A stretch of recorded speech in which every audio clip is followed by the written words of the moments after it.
किसी ने बड़े कमाल की बात कही है कि घर में साथ रहना ही परिवार नहीं कहलाता, बल्कि साथ रहकर एक दूसरे की परवाह करना परिवार कहलाता है। एक बड़ी छोटी सी कहानी एक ऐसे इंसान की जो शहर में नौकरी करता था और 6-8 महीने में गांव का चक्कर लगाता था। अब की बार गांव जाने में देरी हो गई थी। 10 महीनों के बाद वो शहर से गांव पहुंचा। गांव पहुंचा तो पूरे गांव में हल्ला हो गया कि हमारा बंदा आ गया, हमारा भाई आ गया। घर पर पहुंचा तो माँ बड़ी देर से इंतजार कर रही थी। जाकर के माँ को प्रणाम किया और अपने बैग में से निकाल करके एक मिठाई का पैकेट जो था उनके हाथ में रख दिया। माँ ने कहा ये क्या है? बेटे ने कहा ये आपके लिए मिठाई लाया हूं। माँ ने पूछ लिया कितने रुपए की है? तो उसने कहा 350 रुपए की। माँ को गुस्सा आ गया, कितने सारे पैसे मेरे ऊपर खर्च कर दिए। बेटे ने कहा आपकी फेवरेट है, आपको पसंद है इसलिए लाया हूं। माँ ने कहा अरे बेटा इससे तुम कुछ फल खरीद लेता, फ्रूट खरीद लेता, अंगूर खरीदता, आम खरीदता, कितना पतला हो गया है, अपने ऊपर खर्च करता। बेटे ने कहा अरे माँ हर बार ऐसे ही कहती हूँ। तो उसने मिठाई खिला दी, घर परिवार में मिठाई खिलाई। उसके बाद मैं बाहर गया, पूरे गांव में घूमा फिरा, शाम में घर आया। खाना वाना खाने के बाद जब बीवी के पास गया तो अपने बैग में से एक पैकेट छुपा करके उसने रखा था, उसे बीवी के हाथ में रखा और कहा ये तुम्हारे लिए। बीवी ने कहा इसमें क्या है? तो कहने लगा इसमें चॉकलेट है। उसने पैकेट खोला तो बड़ी महंगी सी चॉकलेट थी। उसने पूछा कितने रुपए की है? तो पति ने कहा 850 रुपए की। तुम्हें पैसे से क्या मतलब है, तुम तो खाओ, सिर्फ 4 पीस हैं, बहुत महंगे ब्रांड की है और लोग कहते हैं बहुत स्वादिष्ट होती है, तुम खा के तो देखो। बीवी गुस्सा हो गई। उसने कहा हद करते हो, तुमने सिर्फ मुझे ला करके क्यों दी? पूरे घर में नहीं बांट सकते थे?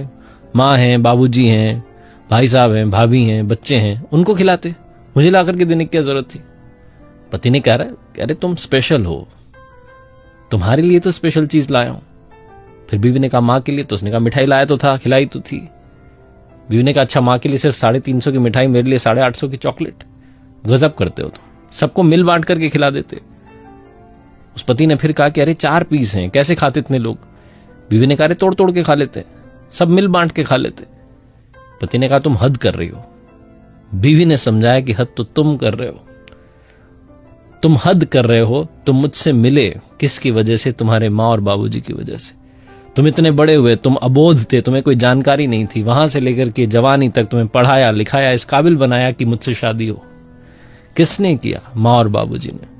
और तुम उन्हें ही साइड में रखकर सिर्फ मेरे लिए 850 की चॉकलेट लेकर आ गए। तुम्हें पता है गांव के बहुत सारे लोग तो शहर गए भी नहीं और तुम्हारे माँ बाबूजी शायद ये सब देखेंगे भी नहीं, उन्हें पता भी नहीं होगा कितनी महंगी तो चॉकलेट आती है। तुम उन्हें नहीं खिला सकते थे? तुम मेरे लिए इतना खर्चा कर रहे हो। तुम्हारी माँ 350 रुपए खर्च करने पर कह रही है कि बेटा तू अपने ऊपर खर्च कर लेता, फल खा लेता। वो मिठाई नहीं खाना चाहती, चॉकलेट को उसको पता नहीं है, वो चाहती कि उसका बेटा स्वस्थ रहे। और तुम ऐसी माँ को दरकिनार करके अपनी बीवी को इतनी महंगी चॉकलेट खिला रहे हो। वो जो पति था उसकी आंखों में आंसू आ गए। बीवी कहने लगी अरे आंसू की जरूरत नहीं है, तुम्हें बस ये समझने की जरूरत है कि जिसने तुम्हें इतना सारा प्रेम दिया, प्यार दिया, पहले उन्हें रखिए। मैं तो साथ में हूं ही, पहले उनके चेहरे पर मुस्कान लेकर आइए। अब ये चॉकलेट का डिब्बा संभाल कर रखिए, इसे कल सबके साथ बैठ करके खाएंगे और सबको बताएंगे कि ऐसी महंगी चॉकलेट भी आती है। और अगली बार से इतने महंगे तोहफे मेरे लिए मत लाना।